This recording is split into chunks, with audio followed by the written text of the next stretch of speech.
Hello and welcome to the Hugh Hattrick Show, where we are just gone live, and hopefully this will be working on Instagram as well. Oh, there we go. I think it's working now. There we are. Yes, we are live on Instagram as well, on Twitter, and of course on YouTube. So it's lovely to see you all. Welcome to the Hugh Hattrick Show with my long-time special guest for 5 years. It is now, isn't it? Just about. Yeah, Is it's it just been over 5 5 years? years. Welcome along, Roo. It's good to see you. 21st of August was the first time I was on your show 5 years ago. That's pretty good going. Yeah. You put up with me for this long. Exactly. Look at the wrinkles. Look at the wrinkles I've caused you as you've come on the show. Ian is in. Ian is watching. That's good to see you, Ian. I hope you're well. So we're live on the internet, out on YouTube, on Twitter, and on Instagram.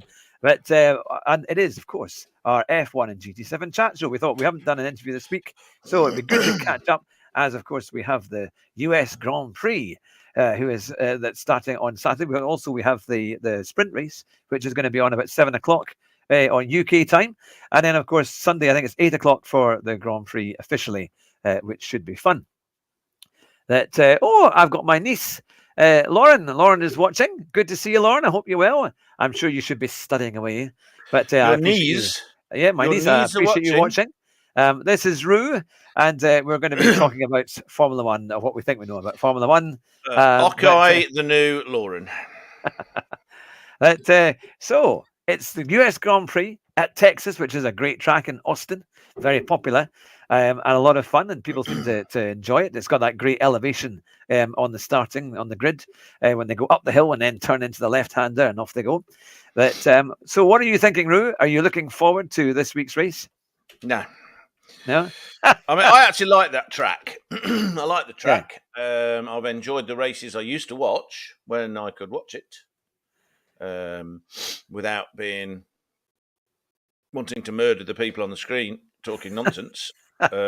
The 15 hours, because now of course you can only get it live on Channel 4, not live. And it became more and more annoying. I just bring someone, resurrect Murray Walker and destroy Liberty Media and that current idiot that's supposedly meant to be in charge. Oh, you're not allowed to swear. I'm from Saudi Arabia. All that kind of stuff. Isn't it funny how all the people that support all these causes and run around in private jets telling you not to go anywhere and stop breathing because of the carbon dioxide don't mention anything about Saudi Arabia, China, Qatar, all the places where all of these rights that they say that apparently we haven't got in the West, and the only reason they can say it is because they're from the West, don't exist. It's funny how that works, isn't it? And yet they can't show a single corner in one shot. You have to have... Yes, that is the thing. But we're going to get onto that later because I found a way to beat that. I found a way to get F1 working properly. And have better shots than you get on TV. Oh, Ian says it's had a resurface, so that's going to make life interesting. Do you remember when they resurfaced? What track was it? And it kept coming off, wasn't it? All the gutters kept coming.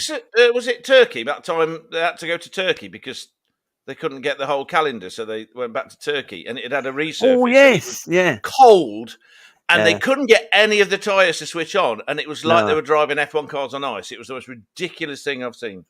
Yeah. Noel's in the chat. Noel, it's good to see you. And DTR is saying, I follow you on Instagram as well, which is fantastic. And anyone might, it's easy to find. My name is Hugh Hattrick, and I'm on Instagram. So it's, I'll put a quick message here. So yes, you are. Yeah, 2020, and that's right. It was the whole pandemic thing, because they'd cancelled, some countries had cancelled the rest. So they were trying to make up. So that's why they ended up going to... I nearly said Portofino, but that's not what I mean, is it? It's that was in Portugal. I loved that track too, though. I thought that race was a brilliant track. Very good, phenomenal. And that was a good race. Kimi Räikkönen's opening lap in that race was astounding. He made up about 12 it's carving past people. Yeah, it was brilliant. Absolutely one of the best first laps I've seen in a long time. It was so good. I wish we would bring that track back. I think that would be far more interesting than Miami. That'd I be need a to much clone Kimi Räikkönen, not the young Kimi Räikkönen. He was annoying in those days, and my wife liked him. We need to clone him when he was sort of like a bit older and went, no. yeah. How do you feel about that race, Kimi? Stupid question. That was it. God, we love Kimi. Isn't he great? Yeah. So we've got 6 races to go. Now, who out of the two of us can remember exactly what they are? Portimao. I know it had a Portimao. port in it. Yes. So Noel's asking if Kimi Räikkönen is still racing in NASCAR. I don't know. Ian, is he? Ian will know. I'm sure. Yeah, Ian is up to date. To be fair. We've got a special information centre in Norfolk, and it consists of 2 people, Ian and Simon. They are the staff there. So that's how it works. The answer is no, he isn't. So there you go. Thank you, Ian. So, Roo, can you list the 6 races yet to come? I've got. We can do this. Without looking. Okay, it's Texas, Austin, yes. Then Mexico. Yes.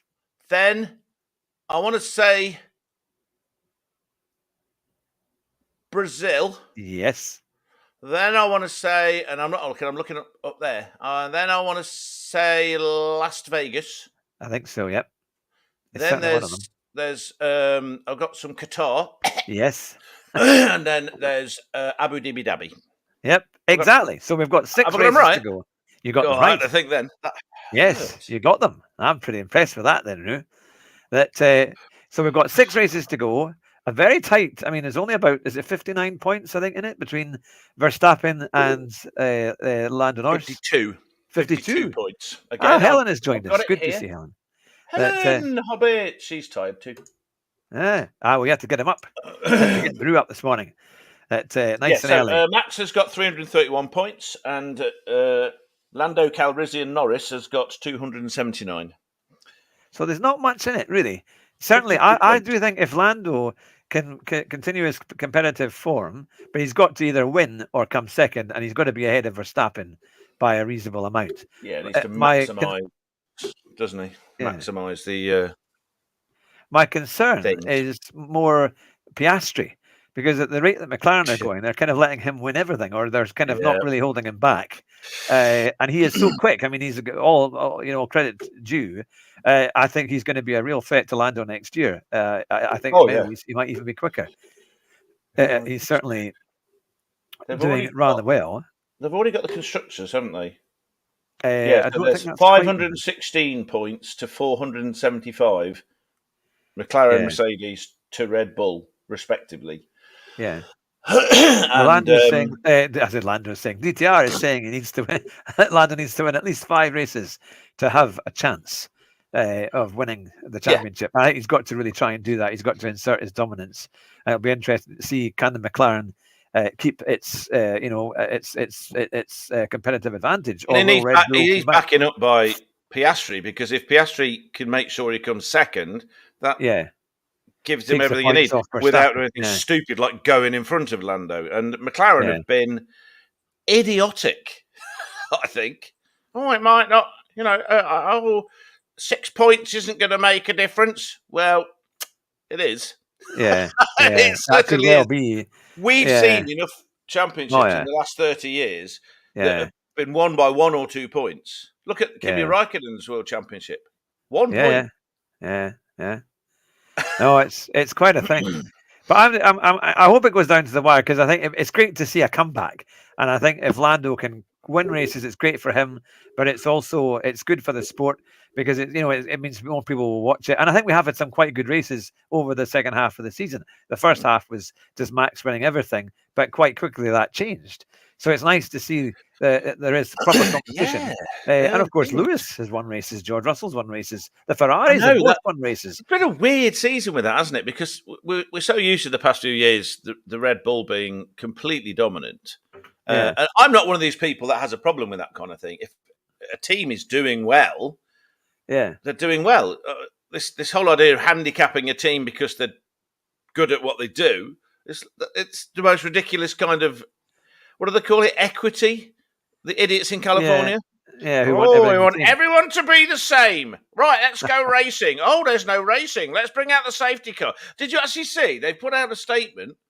That idiot from Saudi Arabia has put out a statement saying, we've not had a safety car in 9 races. It's almost like someone noticed that the whole world was going, stop messing with the Exactly. races You on can't purpose. mess with the race. You got to make it real. I just found out that my mum is watching. Oh, mother, if you're watching, I Hello, hope my you're mum. enjoying the show. That this is Rue, my good friend Rue, who's been doing commentary and co-hosting with me for the last 5 years on podcasting and more. That As I and said I'll put to- in a quick advert just now because tonight Oh. we have 2 of the stars of SimStaff. We have Max and we have Jack. Now Max does SimStaff. He does all the big events, organizes amazing Formula One events for big teams, big, even like Williams and others, really proper simulator events. And Jack is one of the chief new stars of SimRig support. So if you've got a problem with your rig and you're trying to get it working or your software's not working, they can either talk to you over the phone or they can come out and visit you and they can help to fix your SimRig. And they are very, very good. And yes, we're going to be interviewing them tonight live at 8:15 tonight on it will be on YouTube. I'll try and do it on Instagram as well. No. I was just trying to think where you can find Sim stuff, and I don't know why I said Instagram. You put they that do a lot of in my videos head. on Instagram. I meant LinkedIn. They've got a LinkedIn page. Yes, LinkedIn page as well. So but SimStaff, need them, pay them.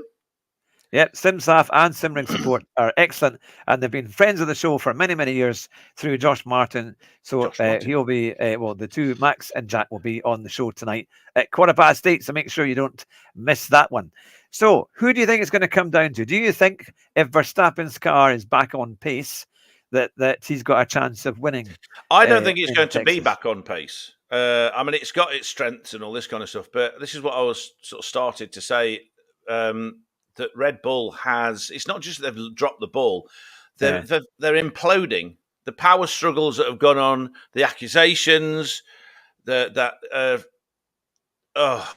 are his name? Dr. Helmut Marko, the former advisor to the Chancellor of the Third Reich, or whatever the hell because he comes across as something like that. Yeah, he really I don't think you'd mess with him, certainly. Oh, well, I think he has phone numbers, you know what I mean? He's like, it's like, don't get rid of Perez because the drug cartels will have you. It's the same thing. And like you say, the Mercedes, they looked like they'd got their car sorted out, or it was more a case of, what was it, that they understood the car so they could set it up properly. Yeah. And that made a big difference. And then that stopped being a big difference. And the only team that seems to have consistently developed their car and got it sorted is McLaren. Yeah. Which is amazing. It's just fantastic that they've somehow managed to sort of out of the blue, got the car. Just suddenly, they were kind of kept quiet. And then they showed signs of possibilities. But now they're from Miami onwards, when Lando won in Miami, that was that turnaround race where he'd been second and he'd been showing that they were getting stronger. But from Miami, after winning that race, then it was all on. And there are obviously there's tracks where that car is strong, even it's better tracks for it, but it's as good as anything else on every track. And on the tracks that it's strong on, it's much better. So and they've got a strong set of drivers there. It's just, can the team remember how to do tactics, and can they remember how to be a winning team instead of a team that just wins, if that makes sense? Yeah. There's a mentality about, right, we need to, why did Ross Brawn, how did Ross Brawn manage, and Jean Todt manage to get Ferrari so dominant? And it wasn't just that they had a fast car, because McLaren also had a fast car and they were fighting them. Yeah. They used to win with a mindset of, we have to do what we need to win, and it's not just about the physical nature of the car, is it? That their tactics were superb. Whereas McLaren today, with Ron Dennis, sometimes they used to do some really stupid things and then wonder why Schumacher had won in a slower car. That was it. And I remember a few Williams issues as well, because when Mansell was coming up in '91 in Portugal, it was, and he was due his pit stop, and James Hunt notoriously said they don't need to, they can take their time, they don't need to rush, because if he's in the lead, and of course they came out, did the pit stop, and they didn't put the wheel on properly, and it came off as he was going out, and he ruined. That was his race over because he was black flag because they weren't allowed to push him out the pit lane. So it's the pressure of that. But as you say, there's teams that win, and then there's teams that really win, aren't they? That actually are in a position to do it properly. And Red Bull have sort of stopped doing that. Even their pit stops are starting to mess up. They used to be absolutely spot on with their pit stops, didn't they? And they're getting worse again. It's like the pressure's telling on them, and they're losing their people. They're losing all their people to other teams. So something's going on in that team. I think there was allegations of Christian Horner, wasn't there? I think that has unsettled a lot of people. And when you start to get that in a such a competitive outlet, I think people start to question, right, what are they actually working here for? Do they and the cracks are showing? Well, we don't know what's going on in the background. Like I say, that Helmut Marko and Christian Horner have been fighting each other for control and dominance, and also since what's his name? The guy that owned Red Bull, the owner, he died. Oh yes. Oh, I've forgotten his name. Because there are one or two who are all in charge. I'm not sure. And anyway, there's a board now instead of like a single man with a vision. Yeah. And he obviously supported Horner. Yeah. And had Helmut Marko as his sort of inside man. Now there's this whole power struggle going on. Well, of course, that's a horrible place to work with that kind of stuff going on above you when you haven't got a decent leadership. So Adrian Newey is gone. He's going to Aston Martin.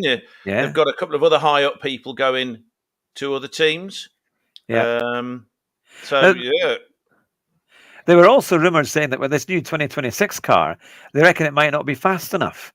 Because they've taken a lot off the engine. They reckon that the speeds will drop quite a bit. Because so it's going to be interesting to see. I'll need to research more as to what that engine is like and what they think the performance is going to be like. They're trying to get it lighter because they've made the cars heavier and heavier and heavier, like normal cars. Ian, just to mention, Ian's saying he's a bit worried. He said it's not a current story, but he's just saying he's worried that McLaren might have gone over the cost cap. He's I've got a bad feeling that's like Star Wars. Yes. Well, of course, the cost caps come in. Plus, I was been reading from the Autosport website as well that they were going to try and do a rookie Grand Prix. So all the drivers and that was going to be in Abu Dhabi just after the testing session. Actually, it could have been quite fun if there was accidents and spectacular. If it was the good old days when they got drivers in who were waiting on the list. Yes, it would be a spectacular bits for the parts department. To keep them busy, they'd have to put the cost cap up a bit to be able to pay for it. But it would be quite fun. But that's seemingly been scrapped. They need to get the president in one of them if they want to guarantee it crashing. Yeah, he crashed. I saw that. I saw that video. Bang, boom! He was going in a straight line for. Yeah, he changed up and he spun off into the wall. And nearly took out the NASCAR run. God, it's just not. Yeah, I don't think Bernie Ecclestone would have done that somehow. No. I don't think. I don't think Bernie Ecclestone. He's not allowed back. He's not allowed anywhere near the F1 pits now, or F1 really because of all the issues that they similarly had. So he's not allowed anywhere near the. Although I'm sure he could probably get in. But I'd love to see him try. Actually, it'd just be far more interesting. Another one. He's got a little black book somewhere, hasn't he? Yeah. Hello. Yeah. Okay. Money's in a Swiss bank account. So, Roo, if there was a Grand Prix out of the 6 remaining that you could go and see live, what would it be? Texas, the next one. Texas. Without a shadow of a doubt. Maybe Las Vegas, if I could watch it from a balcony of a very expensive hotel. It's because I think I have to say I love Abu Dhabi. I love the fact that they start in the sunset and then it finishes in the evening. And I always remember watching it back in 2013, the last era of the V8s, and they were all coming up on the grid. Somebody had taken a video camera of it, video on their own handheld, and they saw them line up on the grid. And then the engines went up. You could hear the revs go up, and then it dropped, and off they all went, and it just looked phenomenal. And I think it's got really good facilities. Abu Dhabi's got like top class facilities, and I quite like now that they've changed that track So they've got a proper hairpin. Doesn't it go instead of the underneath the S's. hotel? Is that Yes, at Abu the Dhabi? end, the It's complex not. at the Yeah, end, it goes yeah. under the hotel. Yeah, It's I have amazing. quite fancied going there again. It'd be nice to be in that hotel, but I think you Yeah. have to have a couple of quid. Well, you be can able stay to in that do hotel that. quite cheaply. Obviously, not for the Grand Prix a weekend, but you can actually go and stay in Really? that hotel all year Okay. round. You know, it's open all year round, and you can actually look at the. I mean, I think it'd be amazing. I know that I've got friends who are in Abu Dhabi, and they use the track for cycling. I think on a Tuesday night they open it up and people come and cycle around. Oh, okay. Yeah, and they do I all know sorts of Chris stuff. Harris took the McLaren P1 around it, and it was one of the best videos I've ever seen. Yeah. We'd just had Clarkson taking it around the wet at Spa, and it was being 900 and whatever it is, 920 odd horsepower rear-wheel drive monster with flames coming out the back, drifting at the corner at the top. You know, famous corner at the top that I call the corner at the top because it's at the top of a hill, which is Radion. Not anywhere else. And it's like, oh my God, what's he doing? So just had that. And then on YouTube, Chris Harris, way before he was doing anything else, he took it around, and it was great because I was in heaven because he spent 20 minutes talking to the engineer. Yeah. He then drove it around the town. And this thing's going blah, blah, blah, blah, blah, blah, at 10 mile an hour. I'm thinking that twin turbo V8 sounds very nice. Yeah. and then he sort of blips the throttle, and this thing goes.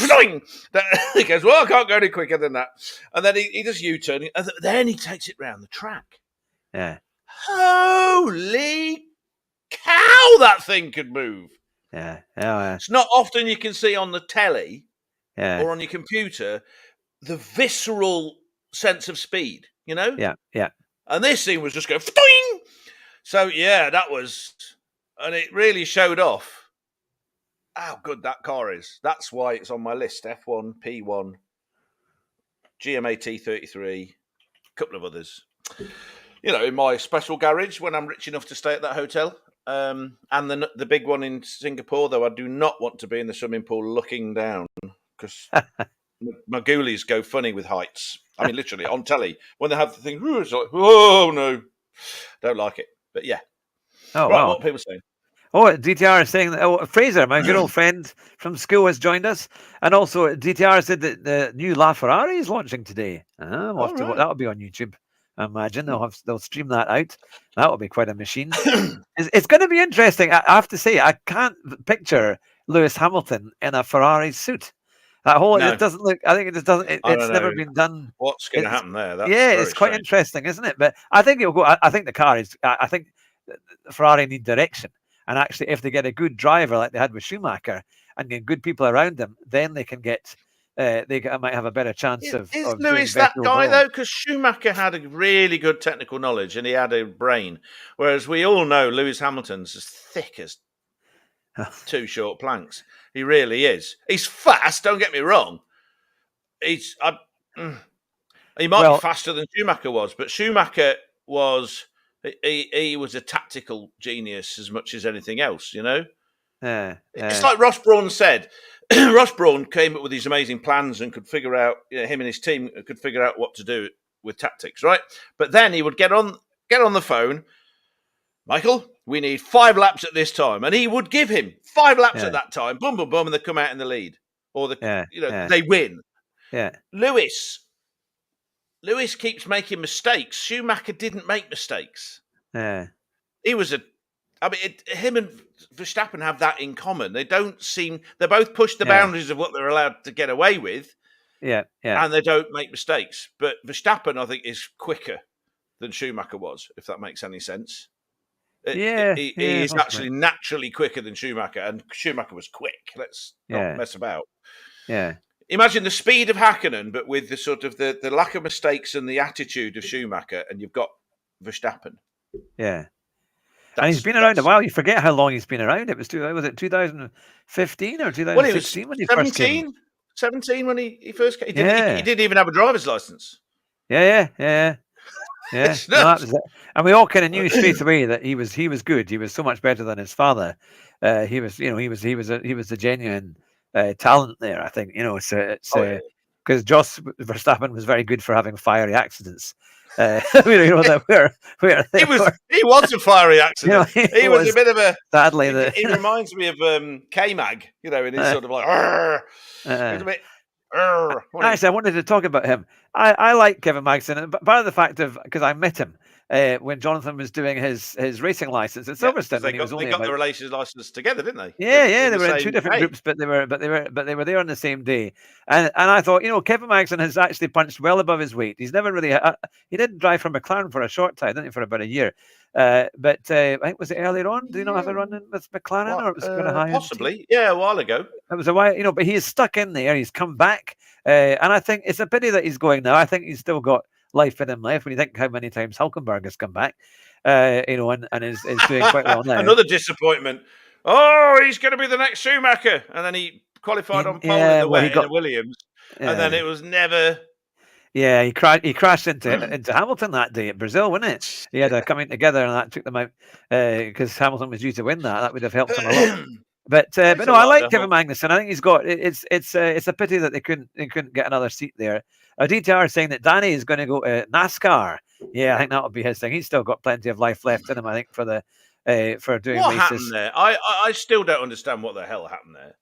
I think he had a lot of talent and he was good, but I think he just lost. I think he just lost his will for. I think being in other teams that were never quite there. Or maybe just wasn't. I don't know. Maybe he wasn't fit enough to do it. I'm not sure. I would like to... The new cars drive so differently, don't they? Yeah, yeah. It even took Lewis a while to sort of get used to them, didn't it? Yeah, yeah. So we'll have to see. But we've got some great. I mean, I have to say that the Mexico race is always good. The Texas race is usually a good one because you've got that long straight and two hairpins, so it's always quite a good venue for overtaking. Brazil, who can forget Brazil? Brazil is a classic. Interlagos is a great one. I really hope they're simply making a new track to replace Interlagos quite soon, but I don't know if it's going to be as good as Interlagos because even though the Brazilian GP is so short, the track's literally about a minute and 5 seconds or something, aren't they, when they do qualifying, or it's some ridiculously low time. It just brings so much racing because again, a good layout, lots of hairpins, lots of overtaking, and a great crowd, a great audience. Wasn't designed by Herman Tilke. Like all the others. Oh look, another turn 8. Oh, okay. Oh look, another hairpin. Okay. Oh, my mother is saying good fun. She's enjoying it. That's good. That's I'm pleased you are. That otherwise if you weren't happy, I'd be in big trouble. So I'll be getting a phone call later on. But no, the Brazilian race is good. Qatar it's a good track. It's quite a fun track. It's only been going a couple of years. So I've not seen as many races from there. But then we've got Vegas. Now, Vegas was a great race last year. I haven't watched Vegas at all. You missed a good race last year, actually. The first year I listened to it on Radio 5 Live and just found that year was the last time I ever bothered because they were so annoying. Jolyon Palmer was so annoying. That idiot, whatever his name is, I keep forgetting his name, Nicholson.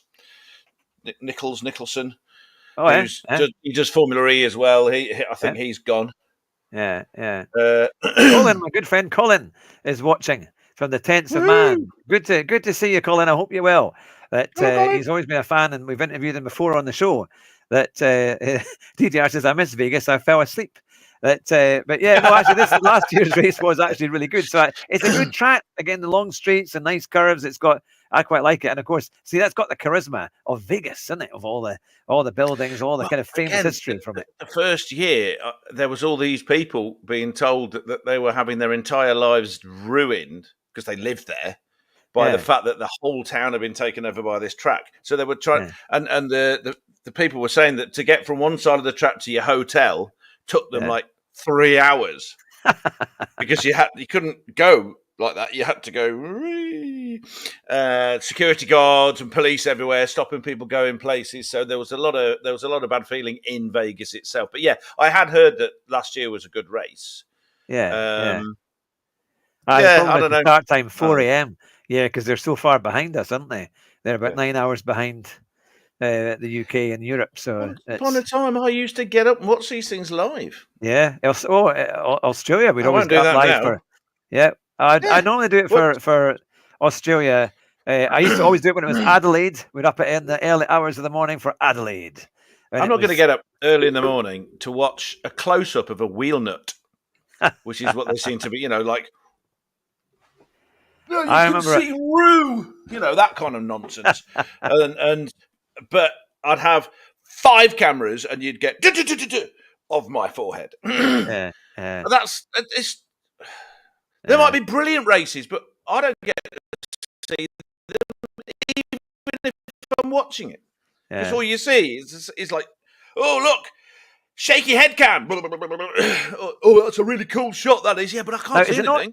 Why is it bother? Texas? And one of the races they have, it might be Texas, where they have a camera on the pit lane and it goes right the way along the pit lane. Or it was one of these ones where it goes and you can see some really good shots. I don't know about Texas, but I remember where they first did it, and it was Silverstone. No, yes, there was that. I think they've still got that. It's on the old Grand Prix. TV. Yeah. On a big, and there's another one. It may actually be Texas where it's above the track. Yeah, because isn't Texas where they've got that funny looking? It looks like a helter skelter, but isn't. It's a tower. Yeah, they've got a tower at the top. Yeah. They've got one of those things, and it you can see the helicopter. It follows them into the first corner. It's cool, brilliant. Like that. Yeah, that's pretty cool. But you can see what's going on with that one. Yeah. Because it's a nice wide shot. Yeah.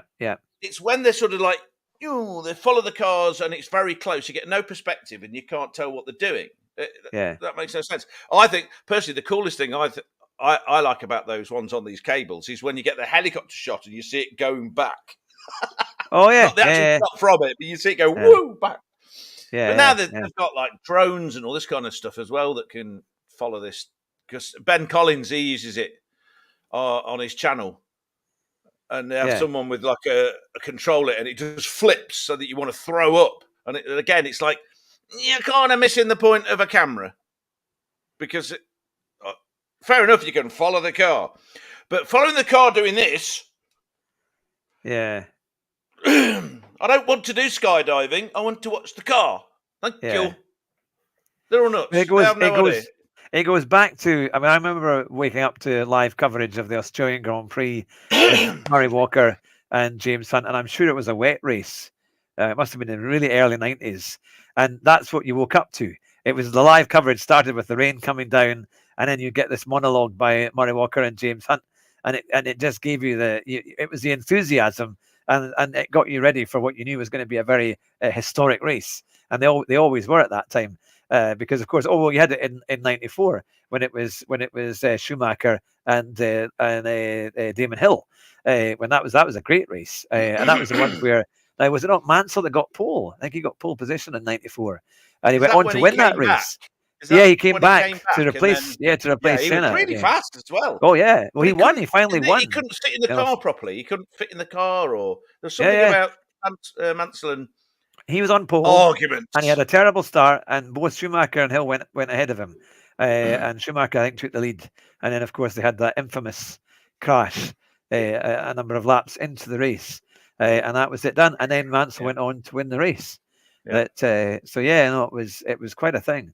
But no, it's going to be exciting. I'm hoping that by the end of the season we'll have. I hope Lando can push Verstappen, if not even just tip it and get the title. I think that would be a great way to finish the year for him. And I think he does. I think for the work he's done, it would be great. It would do a lot for Formula One if Lando won. Not that I take anything away from Verstappen, and I think he's got that to lose in effect. So he's got to make sure that he's up in the high positions to be able to complete the season. And he's been doing that. Even though Lando's been clawing into his lead, Verstappen has been making the best of the car that he's got. He's been, frankly, he shouldn't be getting as high up in the race as he is. He's out driving that car. Like I say, I don't really like him, but you've got to respect that ability. He is. Yeah, I like Piastri that he's might give him a run for his money. I like that Verstappen is frank and says what he thinks, which is refreshing. And I do think he's got enormous skill, but I do think he will go over the line where other drivers would be more kind of actual gentlemanly drivers. And we'll think about that. But and never ever take responsibility for it. He is a proper top F1 driver. Never his fault. Yeah. I mean, somebody else could be driving in a straight line, and he'll go into him and go, "He moved over into me." Yeah. No, but he didn't, though, did he? Yeah. So it's Now I would like to. Sorry, carry on. No. I'll just. On our, because we continually dislike the editing of F1, the way that they jump, you barely get a second of a frame, or you're looking at one shot and a second later it changes to something else. I know that the race is moving all the time, but it is kind of difficult to keep your eye on what's actually going on when it's all constantly no idea what's happening, jumping up and down, and also going round and round upside down on a pit stop, which really is. Oh, really that was really annoying. That was just. But shall I try and play? See, if this works. This will be fun if it does work. Oh, this is I did a game yes. on my F1 2024, which I do recommend. I really enjoy it, even just for a bit of fun. If you just want total escapism and you just want to have a laugh playing a racing game, it's quite easy to drive the cars. It's a little bit like an arcade, that you can pretty much steer at any speed. As long as you get the line right, you can hold huge speed through the corners, and it is quite fun. We'll put on this video file and see if it works. Here we are now. Oh, is it on this one? Or no, it should be on. Hang on, 2 seconds. I will find this, and we will get it sorted. F2 looks good, says Ian. F2, as in. What do you mean? That will be F2. Formula 2, or is that what you mean? Formula right, I'll try this one. See what you think of this. Oh, yeah, okay. There we go. Grass there, as you can see me coming through, overtaking. But look, I think that looks almost as good as it does on TV. This is what I like best about. If you've got a rubbish TV, it definitely does. Well, in terms of, but it's the detail. Yeah, no, I didn't mean that in a sort of like, oh, what are you talking about? I meant if you haven't got HD, coming over your Channel 4 or whatever. Yeah. Because if you've got like normal, it's great fun quality TV, that is much better. Yeah. I know there's a few little glitches here and there, but overall, they have actually captured what it looks like. Very smooth. Yeah, which is for a replay. It's brilliant. And you can create your own races. You can do any race you want, be any driver you want, and then you can set it up, and then you can watch the replay. And and some of the overtakes are quite good. The AI doesn't do that many overtakes, but watch one coming, because I'm going to hopefully overtake a car soon, and it's just here. Here we come. Watch this. Oh, you wouldn't normally get an overtake into the wait a minute. This is to Imola. Imola, yeah. I recognise that corner. That's a very difficult corner to get correct, to get right. Good. Yeah. Yeah. Kelvin Fagan has joined. Good to see you, Kelvin. Kelvin is a great MG fan, and there's lots of amazing history and photographs of MGs. In various race trim and touring cars and things like that. Which, unfortunately, Morris garages now exist in China. I think and they're electric. It's like, okay. So there we are. So yeah, but even all the details like George Straight 6 going to Le Mans, is it? Yeah. Back in the day. Second place now. Sorry, I'm just crying. There we go. Ow. It's skipping a wee bit, but no, it's I really enjoyed it. I'm going to do a video on it because I do enjoy the F1. Just making fun races and then trying to get shorts from them, see who can come up with the best short that we've got, and see how it goes from there. But so there I am. Look, I'm about to overtake Piastri. I'm right there in his slipstream. Get him, Hugh. There we go. Oh, I'm on the grass. Oh, and I come back in there. Same corner. It's the same corner. Yeah. And then off into the lead. You like that corner. I wish I knew what it was called. I knew what it was called. And eventually pull away. But it's quite good. I did enjoy it, actually. It was quite fun. I'll get rid of that one. There we go. But so I think if you've got F1 2024, see if you can make your own race and make your own overtakes and see who can come up with the best overtake. It's quite a lot of fun because you can do all these bits and make yourself look like you're a professional driver doing overtakes that are better than in the real races. But what do you think then? Going in to close our show tonight or this morning, What do you think is going to happen on Saturday? Who do you think is going to be taking the checkered flag? I mean, I would imagine the McLaren's pretty good there. Yeah. I think it's a track that's because you need quite a bit of downforce, high speed corners, all that kind of stuff, and that the McLaren is quite well balanced, isn't it, for that kind of thing? Yeah. It'd be nice to think that Lando's going to do it with Piastri backing him up, but I've got a nasty feeling Piastri's going to win, and McLaren are going to let him. He's probably going to get nerfed. Lando's probably going to get nerfed off in the first corner by his teammate or something stupid like that. So I'll say Piastri. Yeah. Unless McLaren wakes up. Aye. Oh, that's the And a thing. Ferrari. Well, tonight, remember, we'll be back with a live stream. Sorry.